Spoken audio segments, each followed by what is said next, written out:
teman-teman yang baru melihat video ini adalah channel Hydrographic Surveyor, di mana channel ini membahas tentang kegiatan survei dan pemetaan laut.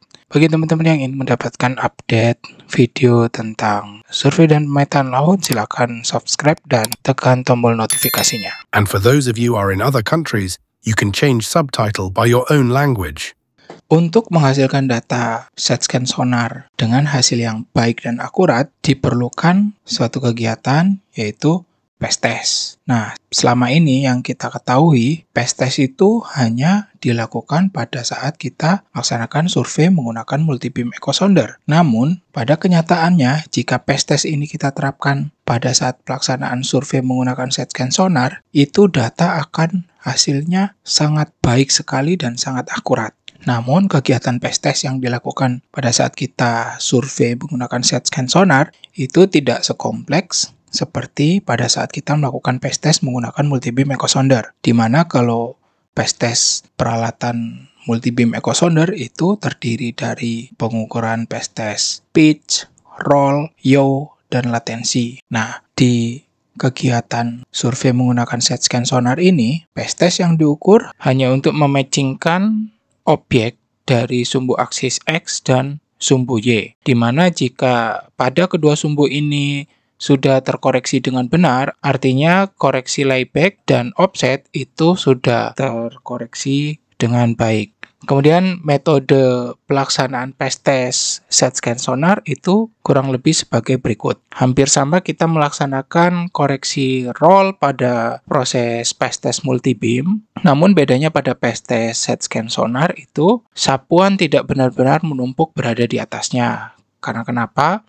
Karena di SET-scan sonar dia memiliki sapuan nadir, di mana pada sapuan nadir ini dia memiliki blank sektor atau blank spot, atau tidak terdapat datanya.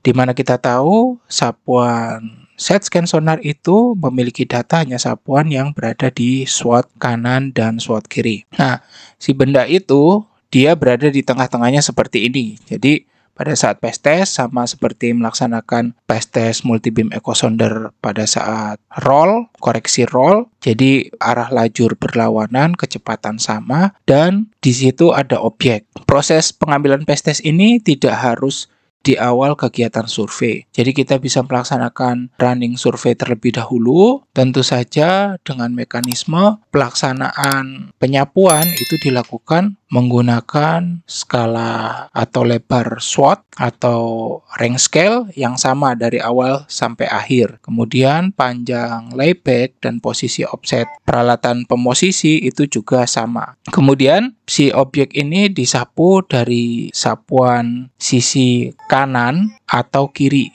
Jadi kalau di sini arahnya masuk ke dalam sini berarti posisinya di sebelah kiri fish. Kemudian kapalnya arahnya berbalik arah, kemudian disapu pada sisi satunya lagi. Nah, hasilnya akan seperti ini. Dari kegiatan akuisisi yang kita laksanakan, kebanyakan hasil datanya itu akan seperti ini. Jadi ada dua objek di situ. Kalau ini sebelum terkoreksi akan seperti ini. Hasilnya akan terdapat dua objek seperti ini, dan dampak dari kejadian seperti ini itu dimensi panjang dan lebar objek akan bertambah tentu saja. Yang harusnya ini seumpama 1 kali 1 meter jadi bisa 1,5 meter lebih. Dan ini akan menghasilkan informasi yang tidak akurat. Kemudian tentu saja posisi objek tidak berada pada posisi sebenarnya di poin nomor 2 ini. Dan kejadian ini kalau posisi objek tidak berada di lokasi sebenarnya itu pada saat melakukan pencarian kita tidak akan dengan mudah mendapatkan benda yang kita cari karena informasi yang dihasilkan itu kurang akurat. Kemudian dampak yang terakhir adalah itu akan berdampak kepada keseluruhan hasil mosaik, di mana jika kita melakukan akuisisi data dengan range scale dan panjang layback yang sama dari awal sampai akhir, maka hasil citra atau pencitraan dasar laut menggunakan SET-scan sonar, data yang kita peroleh nanti seluruhnya tidak akan akurat.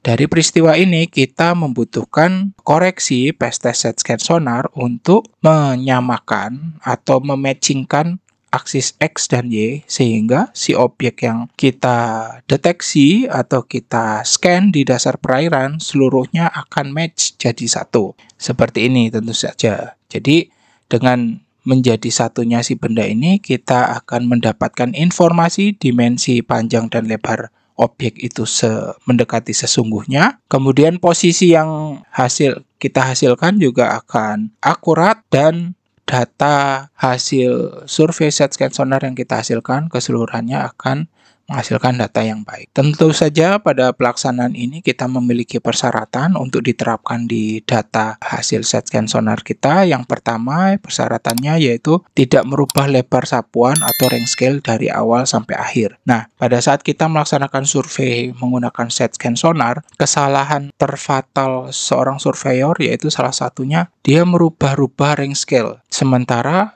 PES test yang dia lakukan itu hanya sekali koreksinya. Ini akan mempersulit pada saat diproses atau di tahap post processing. Kita atau si pengolah data akan mengalami kesulitan untuk merubah-rubah atau mengatur pelaksanaan mosaik dari gambar satu dengan gambar yang lainnya.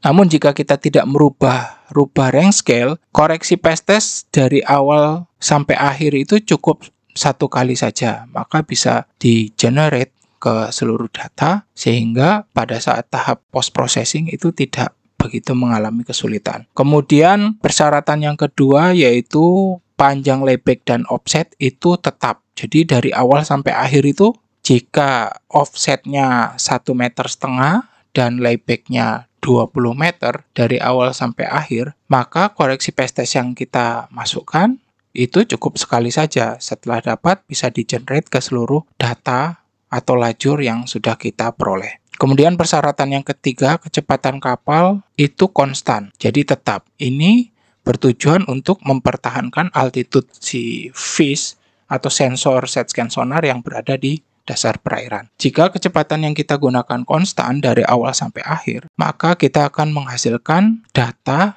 dengan dimensi panjang lebar dan ukuran serta lebar sapuan yang sama. Oke, mari kita terapkan ke pengolahan PES test dari hasil data lapangan.